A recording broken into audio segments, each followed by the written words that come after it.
receive it at this end. Andy, does that look good to you? Uh, okay, go for it, Scott. All right, so we're going to talk about ways to make your presentations just a little bit better. Like Andy said, I prefer not to just talk into the internet, so he's going to chime in, and so we can have more of a conversation than just a single one-directional lecture. So Andy, you can still hear me, like you said. I can still hear you. You can hear All me. right, all right. So let's get going. So Andy, you know what happened on January 16th, 2003. I think, if I recall, it was when the U.S. still had a manned space program. Well, it was right. So that was the date of the final launch of the space shuttle Columbia. It took off uh, in 2003. It orbited the Earth for about 16 days before it burned up and was destroyed on reentry, scattered across Texas and Louisiana. And one of the outcomes of that tragedy was to have NASA evaluate how it communicated risk throughout its different agencies. And one of the conclusions that the report into the Columbia disaster made was that one of the contributing factors, certainly not the most important factor, but one of the contributing factors was the way that science was communicated through NASA and across its partners. And in particular, the review board highlighted the role that tools like PowerPoint play in the way that scientists talk to each other about the work that they do, the work that we do. So Andy, I don't know. Have you ever seen one of the slides that have been highlighted as part of the Columbia disaster? No, I haven't. Well, this is what it looks like. So this is part of a technical report issued to NASA while the shuttle was still orbiting the planet, while they were figuring out whether the crew was in risk on reentry. And as you can see, it's very technical. It's got a lot of language, bullet points, a lot of text packed into a single slide. And one of the comments made by a contributor to the review board on the disaster afterwards pointed out that it was easy to understand how somebody who was a senior manager in NASA might look at a slide like that and not realize that it addressed a really serious and ultimately life-threatening situation. And I think this goes beyond just this single incident because PowerPoint is such a central part of the way that we communicate today.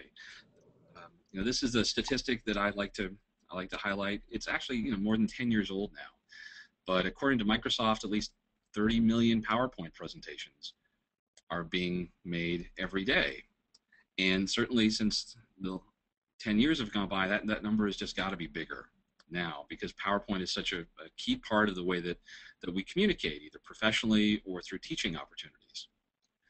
And the thing about PowerPoint is that it can be a wonderful tool. It can be a very powerful way to share ideas. But all too often we see slides that look like this one, that are really text heavy, that have a lot of information packed into them. But maybe you're not the most effective tool to communicate science and other kinds of information. And you may look at this slide and think that this is an extreme example, but prior to joining the faculty of Minnesota, I worked for a science organization with the Canadian government, and routinely we would see slides like this one that would just be packed with bullet point after bullet point after bullet point. And from my perspective, this was a really ineffective way of communicating, and actually did harm to the the the communication that was being passed along different scientists and different managers at the places I was working. So, I think slides like this are not unusual. They're more typical than not, which has led some people to make pretty strong statements like this one that says the use of the PowerPoint presentation has been a disaster, and we should stop using it. I don't think I feel quite this strong, but I certainly go to a lot of meetings, and I'm sure Andy, I'm sure you do too, where you have to deal with and as an audience member be faced with a lot of presentations that are not that effective, things that are really complicated and technical and often not explained in much detail, slides that are really packed with information that go by really fast. Andy, I imagine you've seen something like this in meetings at geophysics. Oh, yes. So this is just part of the way that we do our business and how we communicate our science. And I don't think it's actually that effective because, you know, bullet points are not the best way for us to talk to each other about the work that we do, which is why I thought it would be fun to come up with at least, a few things, 5 things that everybody can do right now to make our presentations just a little bit better. These are not magical fixes. These are not silver bullets. They're just things that we can all do that maybe make our presentations at conferences, at workshops, or maybe our lectures in those kind of situations, make those a little more effective and communicate more fully the real power and beauty of the science that all of us are involved in. So that's really what I want to talk through with everybody today. The first point that I want to make really comes down to how you start a presentation. Andy, I'm going to ask you a question just to see what your response is. If somebody at Iris asks you to deliver or prepare a presentation, what's the first thing that you do? Well, I usually try to cannibalize old slides because I never feel like I have enough time to do everything that I need to do. So I just jump on the oldest or the most recent PowerPoint deck that I've got and just go from there. Yeah, so I think that's not uncommon. A lot of us faced with a presentation opportunity, the first thing we do is we dive into PowerPoint and we start bringing in slides from something that we've done previously and rearranging things and get into the nuts and bolts of putting together the materials we'll need for that presentation. And in a lot of ways, I think that's maybe not the right thing to do first. It's certainly necessary, but maybe not the first thing we should do.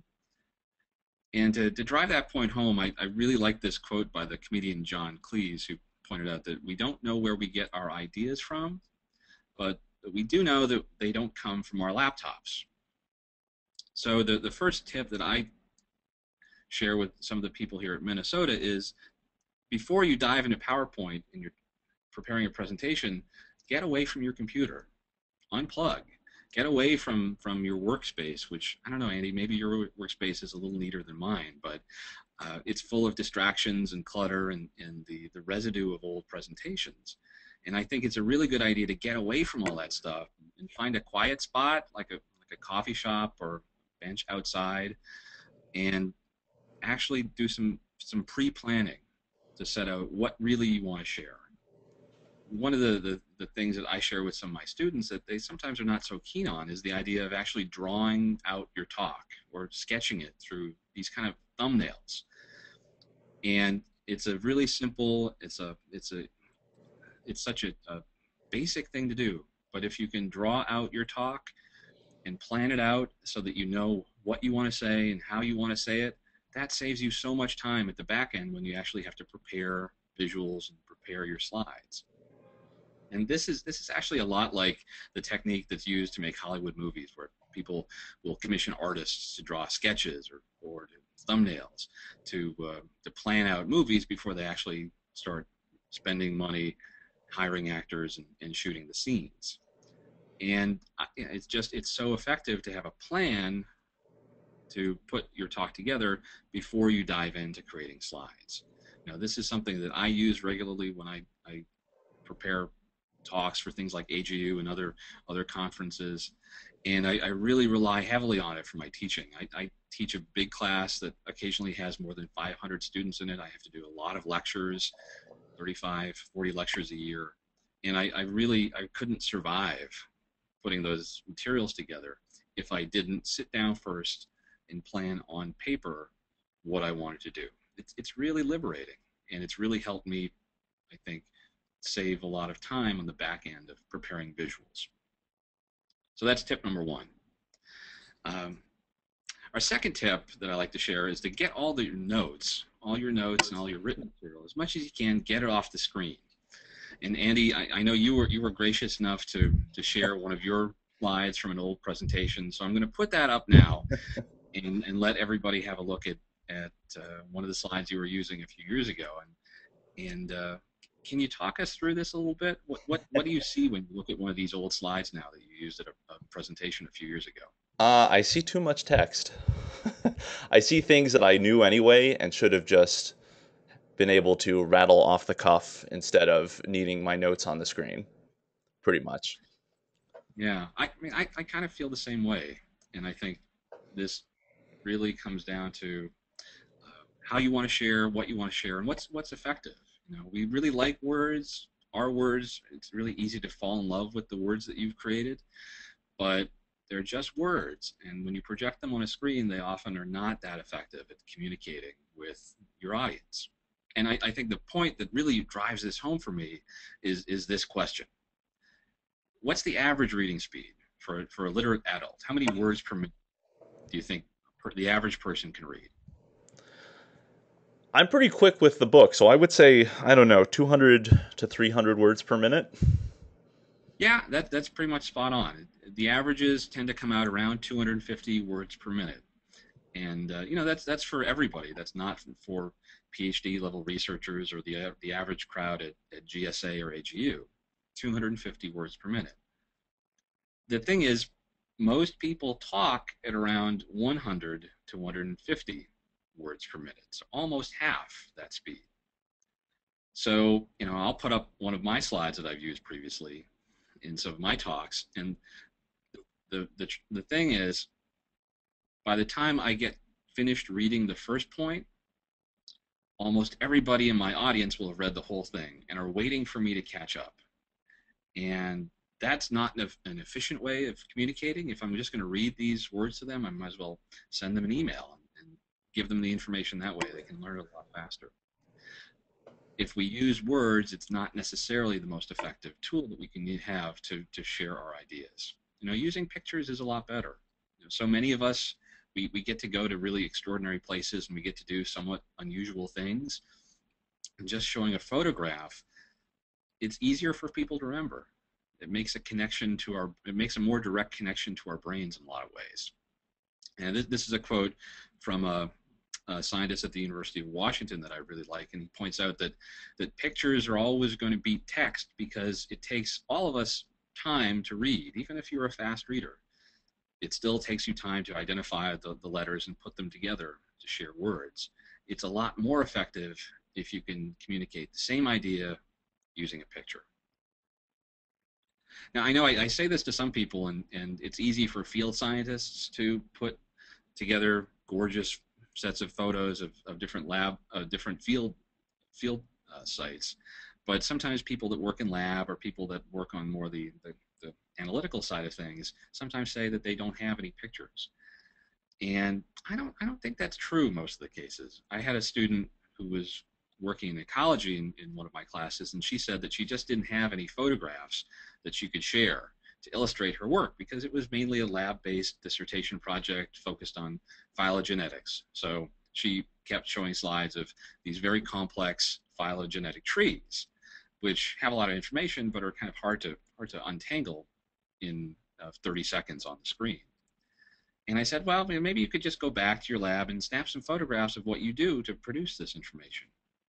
And the thing is, she came back with these amazing photographs. She came back with pictures of her and her lab mates handling these beautiful little salamanders that she was studying in West Virginia. She came back with this wonderful photograph that shows the salamander's tails classified and ready for the next stage in the analysis. And you know, that's something that was so common to her because she saw it every day that she didn't think it was worth sharing. But I thought it was extraordinary. And so many of the things that all of us do every day are unusual, that if we have a chance to share them visually by taking a few pictures around the lab or in the field, it's so much easier to connect to the people we're talking to. And if you have to use text, just restrain yourself. Don't be like I did with that previous slide and throw in what was almost a paragraph on the slide. Have a sentence. That's about as much text as you can really handle your way through when you're talking about some particular study at a conference or a workshop.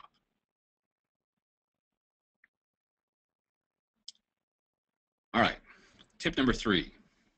I think we should think about designing our visual aids to work for the people that are sitting in the back of the conference.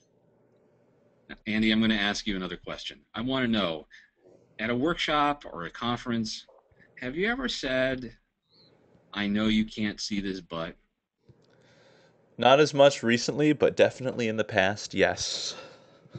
yeah, I mean everybody has said it at some point. I know you can't see this, but and I think if you find yourself saying that, if you find yourself saying I know you can't see this, but you should really like take a moment and just hang your head in shame because you've just let down the people that have come to hear you talk about your science. We can do better than that. You can do a lot better than I know you can't see this, but and part of the ways to do better is to just be a little more um, modest about what we can share through projected images on a screen. I'm going to show you an example. This is an image taken from a National Academy report on past climate change. And this is one of the figures that they use in their printed report. You can see it's a multi-panel diagram. There's several different colors illustrating different forcing factors and different climate reconstructions. They've got colored shading on the bottom plot. I think there's about 9 or 12 different plots stacked on top of each other.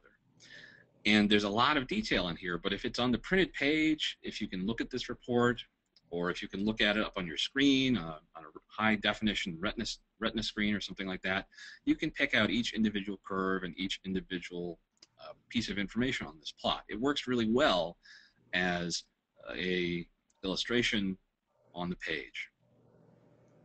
If you take that same plot and you use it in a PowerPoint presentation, it just doesn't work because you lose all that detail.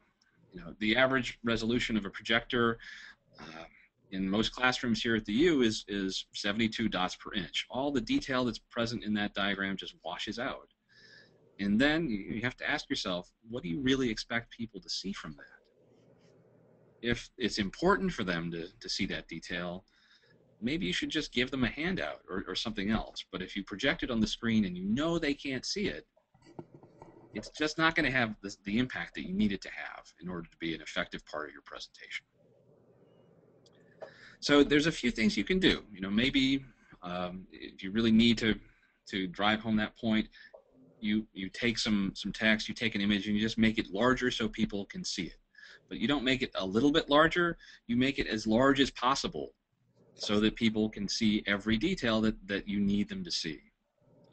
You can also simplify things. Here, you know, if you want to share a photograph based on a field study, you might have one picture, but often we're tempted to kind of cram in more and more information here. We put in another picture, we put in some text describing our study site, we go down in the corner and we remind people what date it is and what they're doing, and that just strips all the power out of that image, which is amazing. If you just focus on that image, if you simplify, then people have a much greater chance to appreciate what you're trying to show them in a way that you can't if you reduce everything to a thumbnail.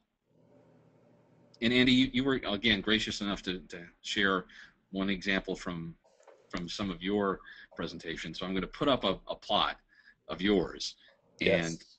ask what you wanted people to get from this.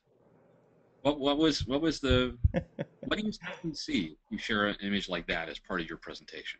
I think I was really excited about all the measurements of crustal thickness that I had from Arizona. And instead of Yeah. just verbalizing that and maybe showing one example, I thought it would be best to show all of them.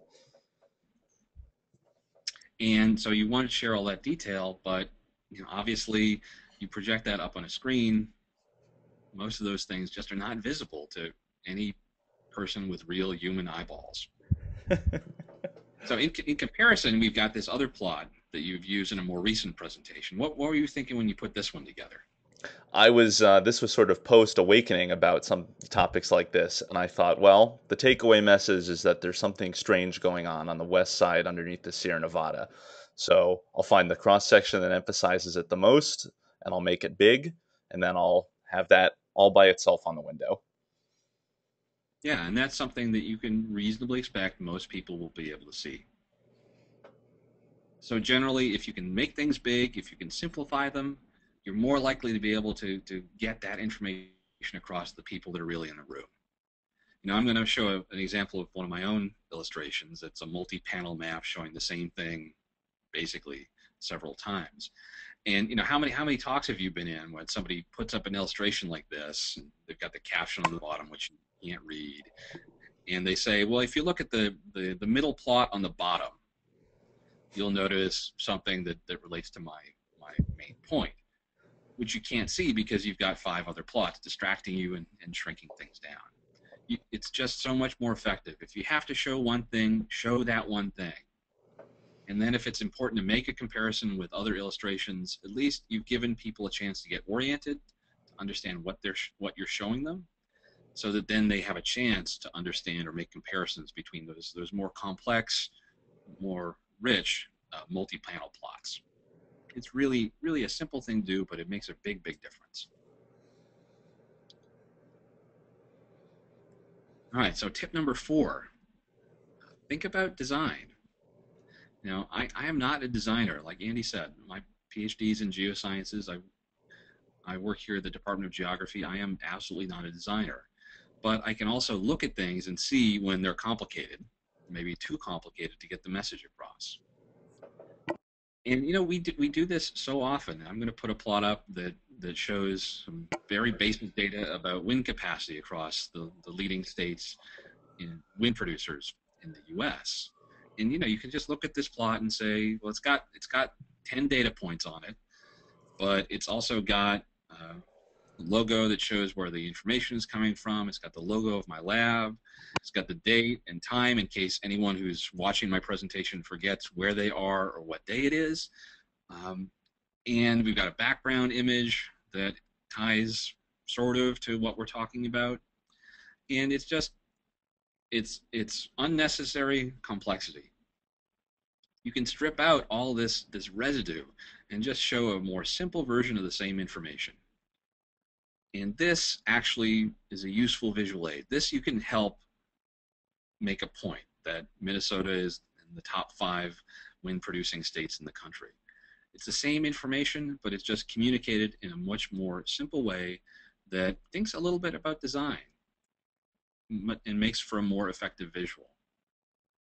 The same way, this is an illustration from one of my recent articles, and if I wanted to talk just about panel C, the one in the middle, I think the best thing to do is to strip away all the unnecessary information, because if I put the whole thing up, I may want to talk about panel C, but you know that half my audience is going to be looking at panel A or panel B or trying to read the caption.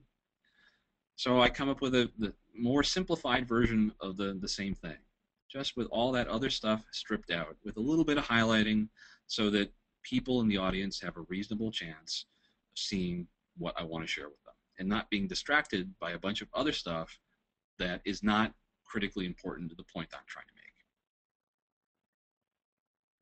Okay, another aspect of design comes down to choices about things like color and fonts. And choosing fonts is difficult. And I know, especially in the science community, we are really tempted to use Comic Sans. But I think all of us should be thinking about one basic question before we click on Comic Sans. When should you use Comic Sans? There's really only one. I think there's only one reason why you should be thinking about using Comic Sans, and that's if you're Richard Alley from Penn State. Andy, I don't know if you've ever seen Dr. Alley give a talk. He is absolutely wonderful. He's one of the best speakers in geosciences. He's amazing. And he uses Comic Sans all the time. Mm-hmm. Doesn't make a difference. He's still amazing. If you haven't seen some of his talks, go to the AGU, see some of his archived material. He's really outstanding. So if you're Richard Alley, then you can use Comic Sans. But for the rest of us who are not Richard Alley, I think we should never use Comic Sans because it looks unprofessional, it's childish, it doesn't look good, and it makes us look bad to other communities outside of science in particular. If you're talking to somebody in policy or in some kind of government agency, Comic Sans doesn't make us look good. It makes us look like we're trying to talk about a children's birthday party instead of receiver functions. If I remember correctly, the Hadron Collider people used Comic Sans on their press release PowerPoint.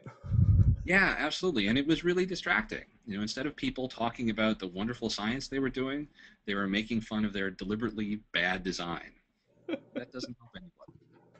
So I say when people ask me what fonts to use, pick something simple like Helvetica or a nice sans serif font. Sans serif means a font that doesn't have the little tails and markers on it, just something nice and simple and easy to read. You can do a lot with just one font by changing the weight uh, of that font. You can actually communicate really effectively. So pick one font, stick with that, and don't think about it again, and stay away from Comic Sans. And then the other thing you can do is steal. Like I said, I'm absolutely not a designer, but I like to go to museums and I like to go to art shows. So when I see something that I think is particularly effective or nice, I steal it, and I don't make any apology for that. If you can see what a professional does, try and adapt it to your own work because they can come up with better ideas than I can. Absolutely, there's no reason why I can't look to someone who's got training in graphic design to make those choices for me. It's a lot easier, and then I can focus on what I want to communicate and the real scientific meat of what I'm trying to say. You can also be a little more designful if you can stop yourself from cramming in all this information. This is a plot describing hydrology around Las Vegas. You've got a couple different graphs put together. There's a photograph. There's a bit of text describing a couple main points. It's not necessary to cram all these things in to one slide. Now, there used to be an advantage. When you'd actually have to pay for physical slides, there's an advantage to not having too many of them. But in the digital age, slides are free. Have as many as you need to get the information across in a way that people can actually see. Like I said, I teach a really big undergraduate class in environmental science. The first time I taught it, I had over 3,000 slides. Nobody complained. Just to the opposite. Students seemed to really appreciate the fact that I wasn't bludgeoning them with bullet points. And to be honest, it's a lot easier to make slides like this because they're simple. You just need to put one idea down, and then you're finished. And if you don't believe me, then look back to some of the ideas developed by Leonardo da Vinci. Being simple is not necessarily dumbing it down or stripping out all the important information. It's hard to be simple, but it also brings with it some really tangible benefits. All right, and the last point that I'd like to share is just the importance of getting to the point. Andy, do you have any idea how long you can expect to keep somebody's attention if they're an audience member in a lecture or in a talk? How long do you have before they start to drift away? Based on my experiences as a TA at Arizona, it was about the 30-minute mark, but I can be very loud, so I would probably say less. Yeah, yeah, it's less. These things are hard to measure, obviously, but the best sources I've seen said you've got about 10 minutes to keep people's attention, about the length of a presentation at AGU. And attention span comes up again once you're wrapping things up. People naturally key back into what you're saying. But you've got about 10 minutes before they start to be distracted or start going on Twitter or doing something else to take their attention off what you're saying. So one of the things that I try and think about is what is the most important thing I need to share? How can I fit that most important point into those first 10 minutes when people are paying the most attention to what I might be saying? So the secret is not to try and say everything and to figure out what the most important thing is. If you're sharing some part of a scientific project, it's probably taken you months, maybe years, to work through your data, work through your observations to produce your findings. You can't get somebody in the audience through that same journey in 10 or 15 minutes. So it's really important that you not try to drag the audience through your process of discovery, which, like I said, has probably taken you months or years to figure out. And I think for me, part of that is to take information it's really hard to communicate within a talk, especially mathematical formulas, statistical methods, lab methods. Mm. These things are absolutely crucial, right? You can't skimp on those details if you want to be a scientist.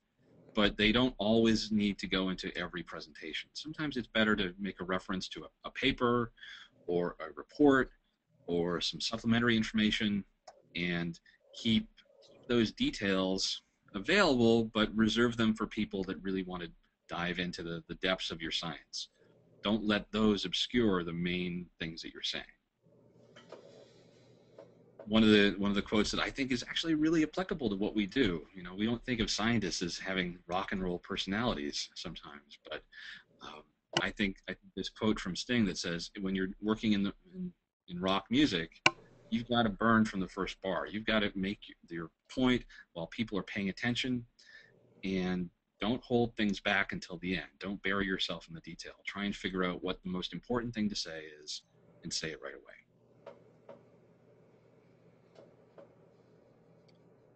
So I don't know, Andy. I'm not sure how you feel about this, but I think we could do a lot of good if we were able to just be a little bit better with the way that we communicate in science.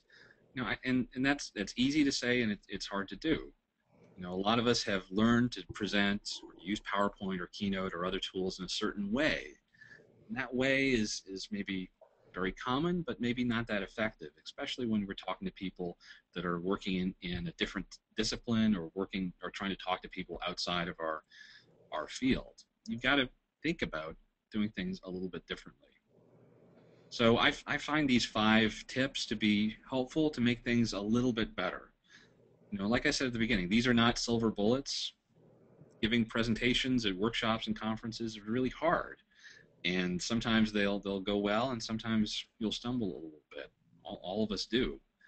But I think if we could make our visual aids a little more effective, if we could think about planning our talks instead of just cannibalizing some old PowerPoint, and if we can kind of put ourselves in the shoes of our audience members, thinking about what they need to learn, what they need to be able to see, we'd probably all be better off. Conferences would be more fun, workshops would be more effective. It's better for everybody if we can improve our presentations just a little bit. And the really nice thing is sometimes you can see talks that pull these themes together and they construct something that's really wonderful and engaging. A few years ago, I had a chance to be in the audience for a lecture by David Montgomery, who's a geomorphologist at the University of Washington, and he gave just a wonderful talk, very nicely structured and thoughtful, had a very clear message he wanted to communicate. He had wonderful, clear visuals, and as an audience member, the 20 minutes that he was speaking just flew by because everything was done so thoughtfully and so professionally. It was really wonderful, and I think those kind of talks really set an example for all of us. We can all aspire to be a little bit better and communicate our science a little more effectively. So just to wrap up, I wanted to share a few resources that I found helpful. And Andy, I don't know if it's possible to post links on the webinar post afterwards, but either way, I'm sure we can find a way to get these into people's hands. One website that's really influenced the way that I think about presentations is a blog called Presentation Zen. It's associated with at least 3 or 4 different books about presentation design and presentation delivery. Again, really helpful tools that have had a big influence on me. Like I said, I like the idea of stealing things from people. There's a wonderful website called Note and Point that highlights really exceptionally constructed slide decks. And most of these don't have anything to do with science. They're people working in usually software startups or advertising, but again, really great examples that we can look to for some inspiration as to how to best put together visual aids to help us communicate more effectively. And I'm really lucky here at Minnesota. We have a wonderful person named Todd Rubold, who is the communications director at our Institute on the Environment. Todd is a wonderful person. He helps a lot of us here at Minnesota try and communicate our science more effectively. He's got a lot of experience working with scientists, and he's put together just this great set of slides that are designed to be viewed online that communicate some basic design and delivery tips that are intended to help scientists communicate their research more effectively. And then finally, I'll just point out that I have a small grad class that I teach occasionally on scientific presentations. I have a lot of material associated with that class available online, free for everybody, either through my website or through my account at slideshare.com. So both of those resources are available to anybody who would be interested in having a little bit of more detail about some of these tips to keep in mind. So Andy, I think I'm going to cut things off there. That's really the basics of what I wanted to share with everybody today. I really like talking about presentations. I think it's a very exciting, nerve-wracking, and important part of our job. You know, every time we get up and talk about our science with students or our colleagues is really a precious opportunity and privilege. And I think all those people in our audiences deserve the extra effort, the extra thoughtfulness that can maybe help us try to communicate just a little bit better with everybody. So I'm going to end it up there. I don't know if we've got questions or whether we want to stick around and chat about this, but again, I'm really grateful for the opportunity to talk about this with everybody, and I hope some of the ideas that we've shared today are helpful. So Andy, thank you very much. Awesome. Well, yeah, thank you, Scott. That was great. We do have questions. We do have time to chat. And we certainly have time for more questions if people have others that they want to submit. Thinking about your talk, or I do want to answer your question. We definitely can post the links. That's no issue. But thinking about your talk, it's interesting that science is sort of the intersection where so many things in life, less is less and more is more. But when you convey science, there's a lot of times that less is more. And I think it boils down to, when we live with a research project for 2 years or 3 years or however long it takes to get to the point where we're presenting it to people, Yeah. we have such a strong attachment to that research. And we want to share and condense that entire experience into a very small amount of time. And really, You want to tour that's what the somebody through papers. your own brain. What's that? Yeah. You want to give some people tours of your brain in some cases. Right, and in some ways, that's more what the paper is for. What the talk is for is highlighting the importance of what you did and what you found out, and the context of it. And so, when I've at AGU, when I see these amazing pieces of science that are being done and presented, and I just see the case where either too many words or too many slides or too much clutter or what Too not much enough, detail. not too much detail, not enough effort was being put into streamlining the message as was put into the fantastic science that was engineered. So yeah, in many ways, less is more. Well, Um, the way I think about it is that a conference presentation, whether you've got 12 minutes or 15 minutes or 20 minutes or longer, it's really easy to think of that as the final word on your research project, your one opportunity to share the results of your analysis with the community that you're part of. But I think in a lot of ways it's not the last word, it's more like the opening conversation. And if people are really interested in the nuts and bolts of what you've done, they have the chance to look at your papers. They have a chance to look at online reports. There's a lot of ways that we can provide people with the detail and the step-by-step description of what we've done and why we've done it. yeah, You can't do that in a talk always. And I sometimes always. you Oh, go have to ahead. strike that balance. You have to strike that balance between being honest and upfront and share the detail of what you're doing, but not let the detail obscure or overshadow the main message, the main takeaway you want people to get from your presentation. Right. And another, I think, practical piece of advice for folks out there who are thinking about this is, you show in the at 12 minutes or 15 minutes or however long your talk is, you streamline an essential message. But it's always good sense to have what I like to call them backup slides. So something after, my acknowledgments or thank you slide that basically, if somebody comes up with a very drilled question that drills down into one of the concepts I presented, or I have a slide that has maybe a more detailed figure or something that goes into a little more depth on something so that it's there if I need it, but it's not the crux of the talk. the crux of the talk is the more simplified message of whatever research I'm presenting. Yeah, I mean, I always ask the our colleagues in our lab here when they're giving presentations, what's the one thing? What's the one thing that you want people in your audience to absolutely leave the room knowing?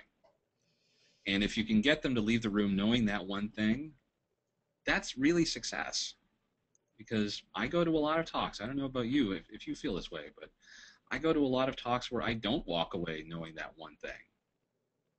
And that as a person in the audience, as a scientist, I find that really frustrating because I want to learn, but sometimes I just need a little extra help to drive home the main message of a talk, even if it's one in my research specialty.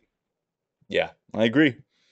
Well, we have plenty of questions, so I think I'm just going to start rolling through them. If you're ready for that, Scott. All right, Uh, fire away. all right. First question is from Lori Stolly. Lori Stahl. And she asks, can you talk about the differences between the presentations that you create for colleagues versus those that are aimed at students? So differences between colleagues and differences between with students. Um, I guess the first thing that pops into mind is that they're similar in a lot of ways. That my colleagues can't see things any more effectively than my students. In a lot of cases, when you get faculty in the room, our vision is a lot worse than students, so we see even less from visual aids than you do when you're a little bit younger.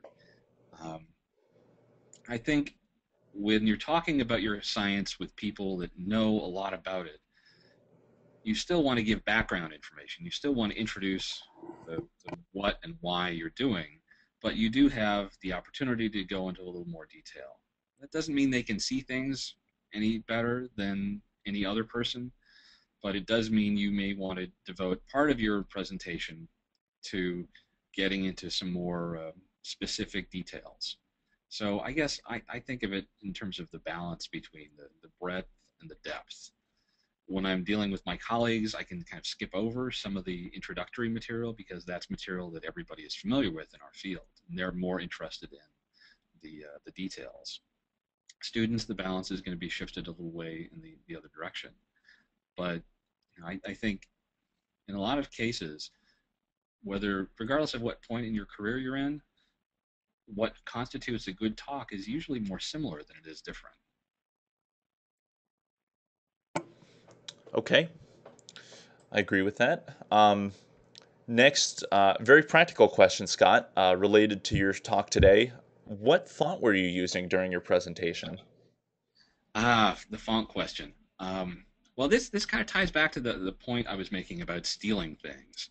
Like I said, I am not a graphic designer, so when I need to sort out what colors I'm going to use, that's something we didn't talk about, but you also need to make a decision of what colors you're going to have in your slide.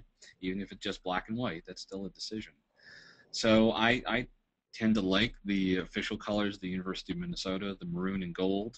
So all of my slides and visual aids have that color scheme, and that helps me unify the look across all my slides. And I also tend to rely pretty heavily on a font called NutraFace, which is the official font commissioned by the University of Minnesota. So I like NutraFace because it's something you see around campus a lot, but it's also a nice, effective, simple sans serif font. So if I was strapped for choice, I'd probably go with Helvetica or something similar to that. Just something as simple as possible is my preference. Not adventure font, Scott. I know you in particular are very fond of Adventure Font, which looks like a promo for an Indiana Jones movie. I think things like that have its place to highlight certain things. Every once in a while, you can change things up, but you don't want to have 30 or 40 slides where the font becomes distracting, either because it's ugly or because it's interesting. The font's not the thing. You want something that's kind of neutral. I guess I can agree with you on that. Um, Next question is from Ross Alexander, and Ross is Hey, Ross. asking, Does your thought process change when creating a professional slash conference style talk versus a public outreach style talk? Hmm. I guess with outreach, when I'm talking to an audience that I might not know that much about, um, I tend to shift the emphasis even more strongly in the direction of pictures, and I try to think about, I'm not an expert in science communication, absolutely, but I try and think about things that are a little more familiar to people that have some connection to their own experiences or that are just inherently interesting. So when I'm talking about my science with the public, I often start by asking people how old they think trees can get, because that's something that everybody at least has some kind of opinion about. Um, in a professional talk, it really comes down to almost, I go back to the main results of the abstract or the paper, and I think, what's the most important thing that I need to share in these 10, 12 minutes? So I think with conference presentations, it's even more important to figure out what that one or two or maybe three things are that you absolutely need to share, and then build all of your presentation around that single or simple message. Because if you only have 12 minutes, you really got to get going if you want to try and communicate even just one or two things with an audience. Yeah. Um, Next question is from Dean Wilson, and Dean is asking, well, he's reflecting PowerPoint presentations are very linear, while research often isn't. Do you have any tips on how to reconcile this kind of problem? Yeah, well, I guess the first thing that comes to mind with the question about linearity is that I know some of my colleagues are fond of presentations in the Prezi style, where you have different elements that kind of recur, or you have this backdrop that you navigate over through your talk. And I've seen some of those that can be effective. Personally, I'm not a big fan of them because it seems like they have a lot of motion, and that kind of makes me um, almost a little nauseous because there's so many things going on. Um, I don't know. I mean, the real limitation, I think, is that our talks are linear. Our science may not be linear, but our talks begin and they end 12 or 15 minutes after that. So I think if you want to emphasize the exploration part of your research, you may need to just introduce certain elements and then bring them back a few times to almost guide the audience through your own exploration. But trying to get around the linear problem is, I think, personally, I think that's really tricky because of the constraints of a presentation at a workshop or a conference. It's funny that you brought up Prezi because a couple questions were asking questions from Jose Hernandez and Graciela Gil Romera were both curious what you thought about Prezi and is that a useful alternative? Did you have anything else on that that you might want to reflect on? Well, I know some of the graduate students here have made some attempts to use Prezi, and I know one student in particular has done a really nice job with one of her talks, and she shared that with me months ago. Um, it seems like it's a lot more work than putting together a talk and presentation or keynote. And some of the things that I'm mentioning already add some extra work. It is more work if you plan out your talk on paper, at least at the front end. It may save you some work putting together uh, visuals, but it does take a little more time if you plan things out ahead of your talk. Um, and I think Prezi, my impression is, although I haven't used it myself, my impression is that it raises the technical bar even a little bit higher. So personally, I haven't tried to do that yet. Okay. Um, Next question is from Robert Weekly, and Robert's asking, is the use of black text on white background a good use of quote unquote streamlining, or is it just more quote unquote boring design? So black text on, say that again, Andy. Black What's text on white background. black text on white background? I don't know. I think the most useful thing that I've been told about that specific balance is that if you're in a dark room, if you've got a white background, it can almost be blinding to the audience because there's so much light coming off the screen. So the tips that I've seen suggest that if you're in a dark room, you should try and have a relatively dark background and light text. Whereas if you're in a bright room, that's when you want to have a white background or a light background with dark text on top of that. So I think on that point, you kind of have to either know or guess a little bit what the room is going to be like before you can make that choice. But in terms of black and white, the aesthetics of that, black and white photographs can be very striking. I don't think there's any reason to shy away from black and white. And especially if you're trying to be considerate of people who in the audience who have some kind of color blindness, which is always a significant fraction of the people that we talk to, even if we don't know it. Having something simple like black and white can make sure that they won't inadvertently be left out of seeing something you think is important to share. Okay. There's a question from Alberto Reyes, and Alberto is asking, given the drop in audience attention after 10 to 15 minutes, do you have any specific strategies to revitalize their interest when you're giving a longer lecture? Okay, so Berto is mentioning this issue that comes up. If you lose people's attention after 10 minutes, but your lecture is an hour and a half long, that's a long time to be in that valley of attention. What I've been trying to do with my lectures, and I'm not sure how successful that's been, but I've tried to put in almost like act breaks. And this is an idea taken from the book Brain Rules by John Medina. And he suggested that because people's attention starts to wane after 10 minutes, you may want to break things up a little bit with a pause or a section change or a video clip illustrating something that's related to what you just talked about or what you will be talking about. So I've been trying to do that in my lecture classes, and I think it works. It gives me a chance to take a pause, even during a 50-minute lecture. That's still a long time to be talking.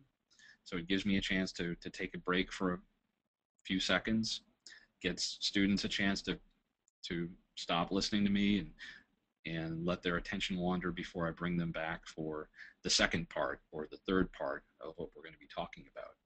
So I don't know. I almost think of it kind of like a TV show where you want to look for distinct breaks in the subject matter, and then give people the opportunity to take a mental timeout, even just for a few seconds, which will then, I think, help them get back into the top of that the attention span mountain when you start up again, part 2 or 3, or wherever you are within your lecture.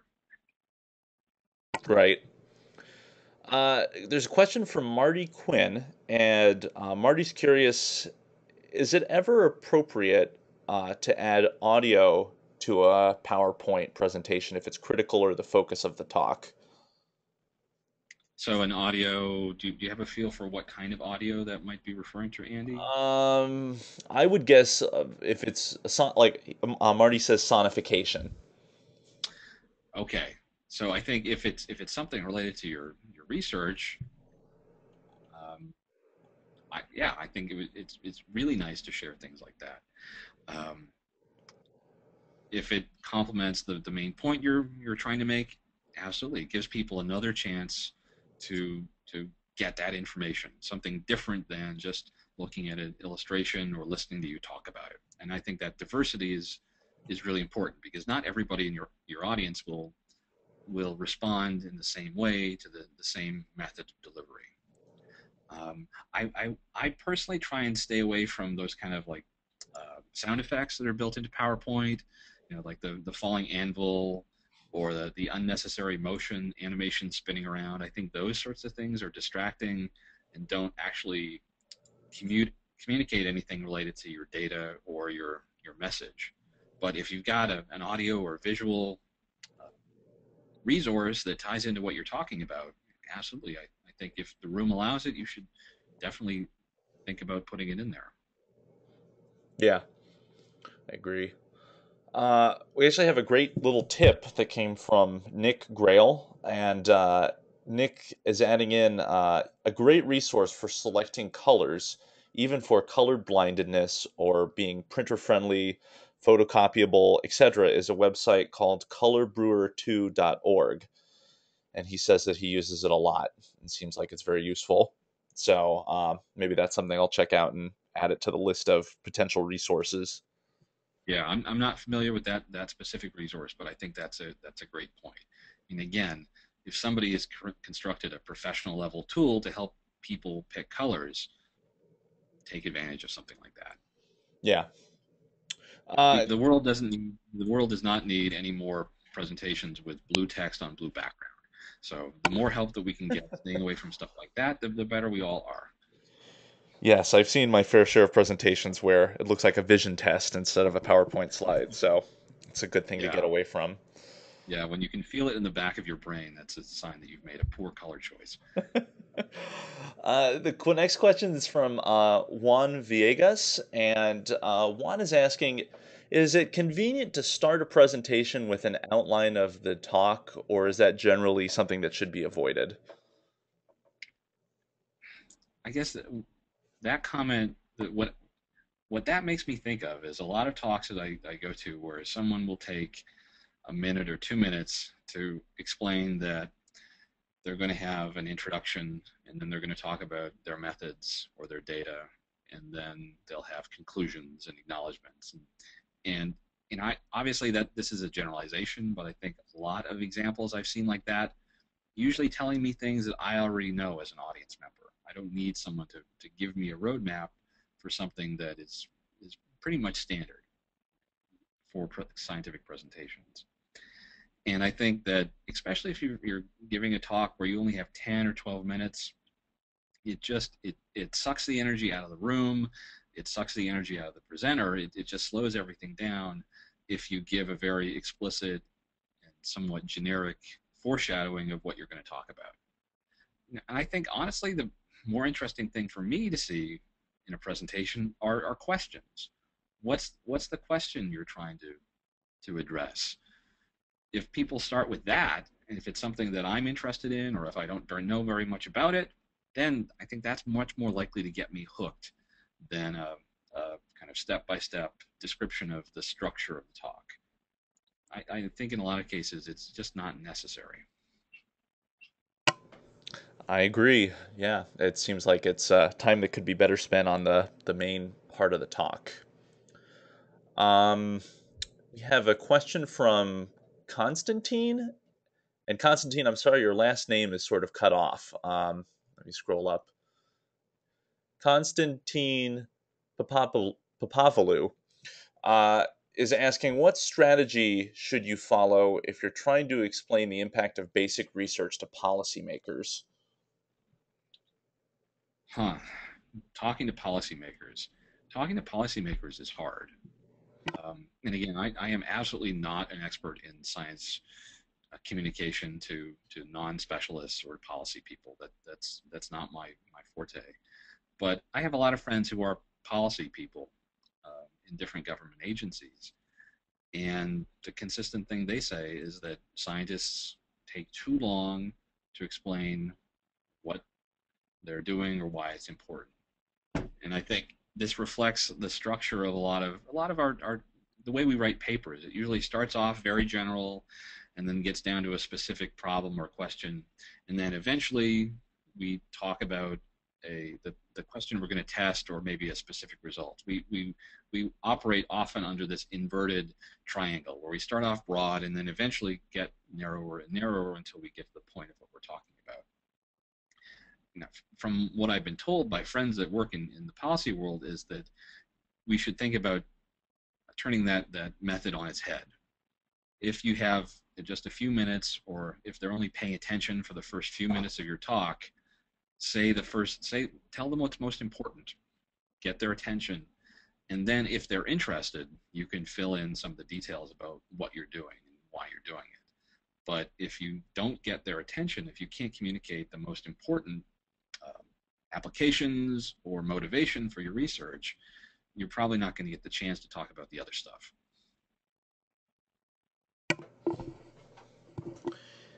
I agree. This is an interesting comment slash question. I think this could take a little bit of time to highlight, but this is from Graciela Gil Romera, and she writes, just an impression, the best talks I've ever heard were those where the visual aid could be obviated.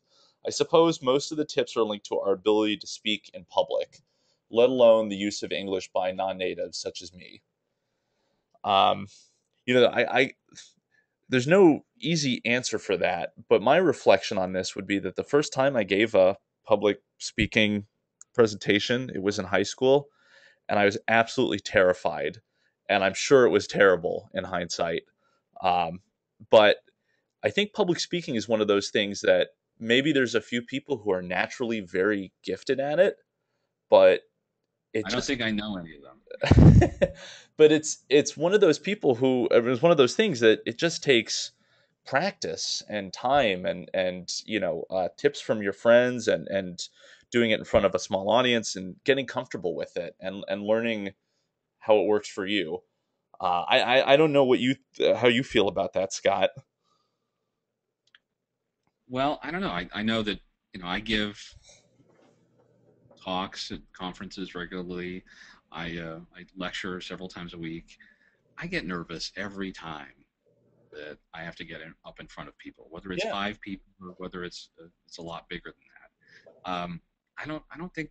I mean, there's a lot of other people who have been doing this for longer than I have, but my feeling is that that feeling never goes away, and I think that's a good thing. If you're not nervous, then I think that opens the door to being maybe a little less prepared than you need to be, or not as thoughtful about how you prepare your presentations. Um, so I think for me, sometimes people will occasionally come up and say nice things about my talks or lectures, and I appreciate that. But I certainly don't feel like I'm a natural at it. I feel like it's important, and I put a lot of work into it. And if it comes to a good outcome, it's really a reflection of the time spent preparing for the talk. It's really not anything else other than that. I'm definitely not a natural extrovert and don't feel that comfortable when I talk to people. So I don't think that ever goes away, but I think that's still okay. yeah. I don't know if there's a rule of thumb for how much time you need to spend before you give a talk preparing for it, but I can certainly remember the talks back in my career where they were not as good as they could have been because I just either didn't have the time or neglected to spend the time to really work on them and make sure that not only were the slides up to par, but the presenter was up to par. So, it's I things mean, like one, that one, where, one, one go thing ahead. I might add though, just on the question of giving a talk in a language that's not your first language. I've never had to do that, so I can't really understand how challenging that is. But I think under those circumstances, maybe it is a little more appropriate to have a few more words in the slide, maybe a sentence, or that encapsulates the main point of what you want to get across, so that if you find yourself struggling to find the right word, you have something to fall back on. You don't need to keep the language in your head, but also the content of what you're talking about. So I think under those circumstances, just having one sentence to maybe accompany an image is certainly, it's not going to be distracting, and it could be helpful, I think, under some circumstances. Yeah, I agree with that. Uh, Question from Edmundo Norabuena. And his question, and I think you touched on this a little bit. What's your opinion of including short clips and/or animations in a presentation? I think video can also be really effective depending on what we're talking about. Again, I kind of, my bias is towards showing people things rather than telling them about it. So if you can show them something that's reasonably uh, simple, or uh, that it's possible for them to see, same rules govern videos that govern visual images. You need the If you need the audience to see something, it needs to be visible to them. Um, I think generally, at least with my experience in lectures, if I show my students a video clip that runs for 3 or 4 minutes, that can keep their attention. But if I start going to 5 or 6 or 7 minutes, it's harder for people to pay attention. So part of it depends on the venue. I think the fewer the people are involved, the more likely it is that you can keep their attention through a longer video. But I think shorter and to the point is also best in most circumstances for videos too. Okay. Next question is from Luciana Astis, and it's a general question. Can you reflect a little bit more on how do you engage with an audience if you're in a longer talk and you want to interact with them a little bit? Do you have any tips for that? Uh, I think it that can be really important to do, and it can also be tough depending on the venue. Um, I think it's one of the things I do in my big class is I ask really short, targeted questions about facts or questions that can be answered with a show of hands. In part, I use that to get a feel for what the audience knows or what I maybe need to give more time in explaining. Um, with conference presentations, it's harder to build in a participation opportunity in those kind of venues because they're honestly usually not set up for that sort of thing to happen. It's usually set up as a one-way form of communication. Um, so if you want to do that, I think the best thing you can do is get a sense of what the room is like, figure out whether you can walk around or whether you're stuck behind a podium, and then use that to make your decision about just what's possible. I think the space in a lot of ways is the main thing that determines what you can do and to interact with the audience. Yeah. Um, Kind of a related question. This is from Kirsten Stevens. When talking in conjunction with your PowerPoint, how often should you look at or refer to it as in the screen? Well, that's a really interesting question. One of the things that's fun to play around with when I give this talk in person to students and other colleagues here at Minnesota, one of the most powerful things you can do actually is to turn the screen off. It's amazing how it changes people's behavior. Suddenly they're looking at you instead of the screen and listening to you instead of being distracted by whatever's on the screen. So I think if you want people to listen to you, it's sometimes a good idea to turn the visuals off completely if you really need to emphasize something. But if you've got something on the screen, you just need to be aware that a lot of your audience will be looking at that. And you want to make sure that what you're talking about is in harmony with the visual on the screen. You don't want to be in a situation where you've got an image up and people are staring at it trying to figure out what it is or how it connects to what you're talking about. So even just things as basic as explaining what the axes are or walking people through the extremes of a plot, high and low observations and what that means. That I think can be really helpful in connecting what you're saying to what you're showing people. So we have a little comment from Christian Medina, and actually it's one of my one of the things I'm most sensitive to in talks. Christian says, one tip for the organizer: stick to your time.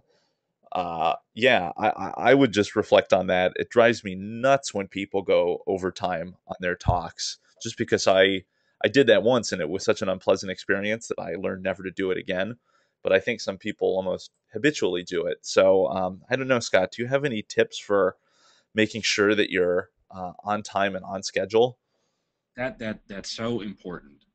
Um, I think all of us have a certain amount of time to share our our thoughts, either in a conference or a workshop. We've got 15 minutes, we got an hour, we got 3 hours. There's some limit before people have to go off and listen to someone else or the next presenter or do something else with their time.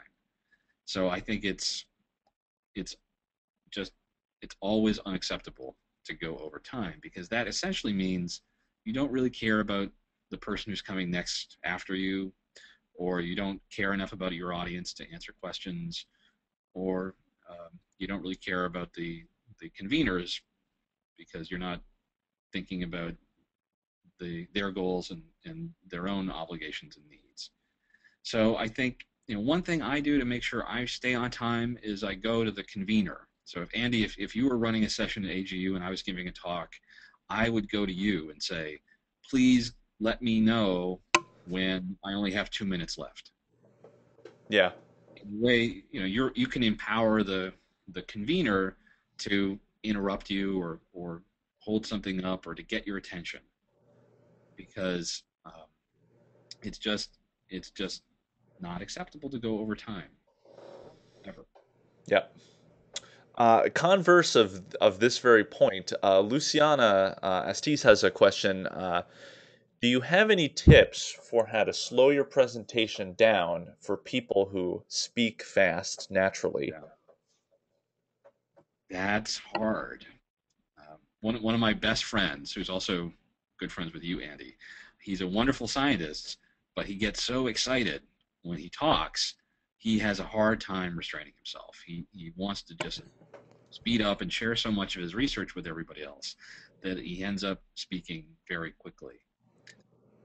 I think for me, one thing that's been really helpful is to cultivate pauses.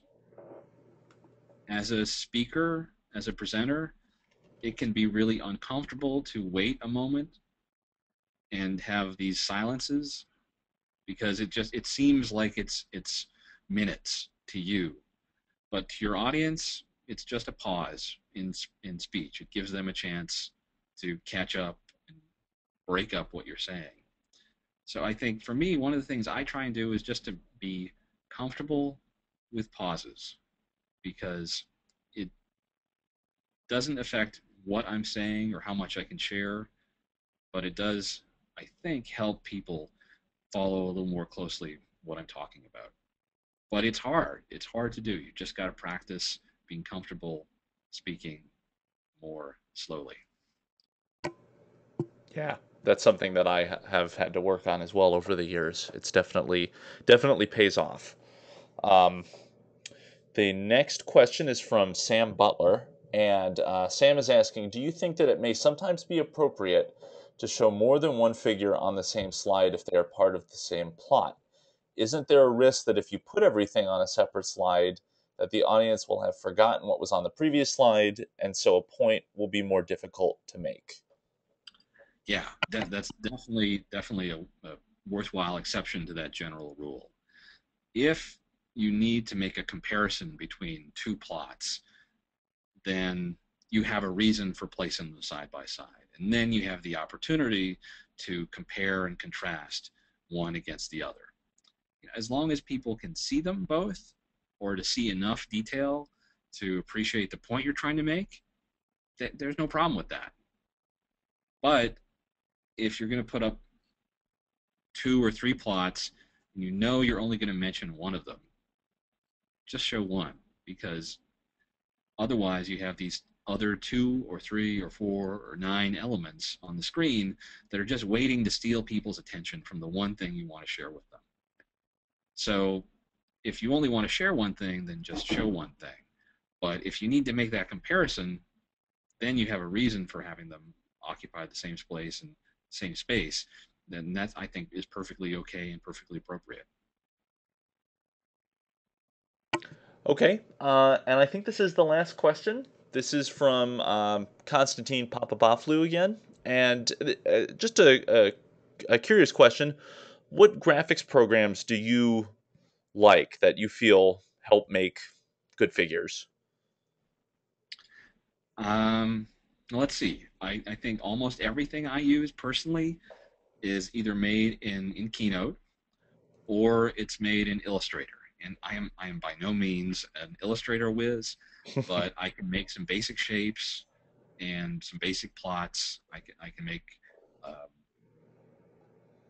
scientific illustrations a little cleaner than they would be, or a little simpler than they would be in a publication. And on occasion, I'll use Photoshop, but just very rarely. Um, so I actually can't do anything that complicated. in any of those tools, but I know enough to make simple diagrams and simple illustrations. And I think in most cases that's good enough for me. Yeah. And actually, there's a suggestion by Marty Quinn. He just notes Adobe Fireworks as another program for graphic design that might be pretty useful.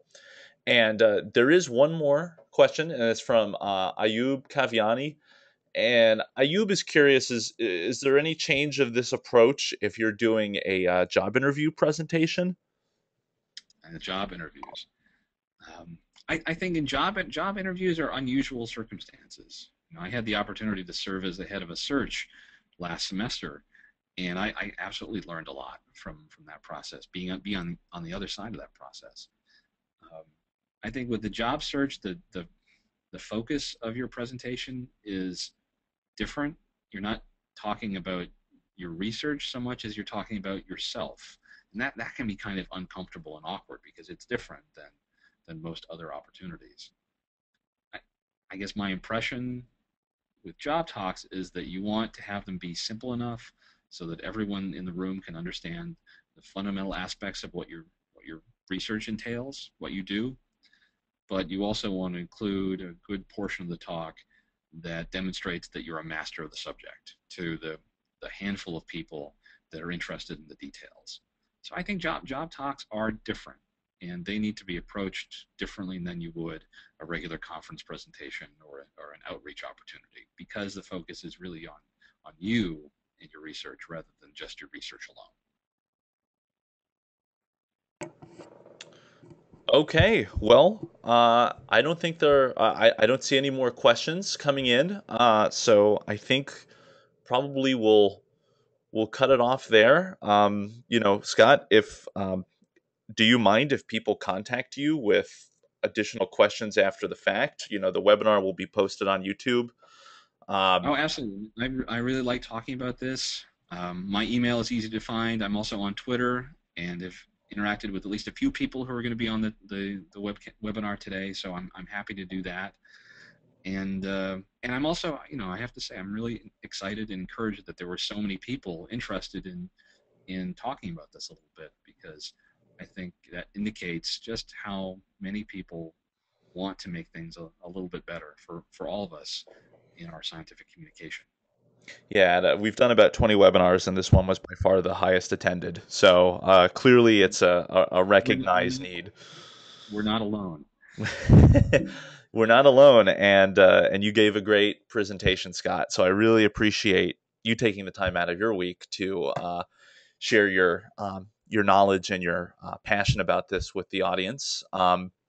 This will be available on the IRIS webinar website, which is www.iris.edu/HQ/webinar. We'll probably have it posted to YouTube by end of the day tomorrow, but at the latest, it should be available on Friday. So if any of your friends missed it and you think that they would like to watch this, then it'll be available. And please, everybody out there, those are still left, send any feedback if you have it. If there were more people in the room than just you, let me know. It would be great to know, just for our quote unquote head count. And I'll leave it at that. Thanks again, everybody, and we'll see you here next time. And thank you again, Scott. All right. Thanks, Andy. That was a lot of fun. All right, no, my pleasure. All right. Goodbye. See you later.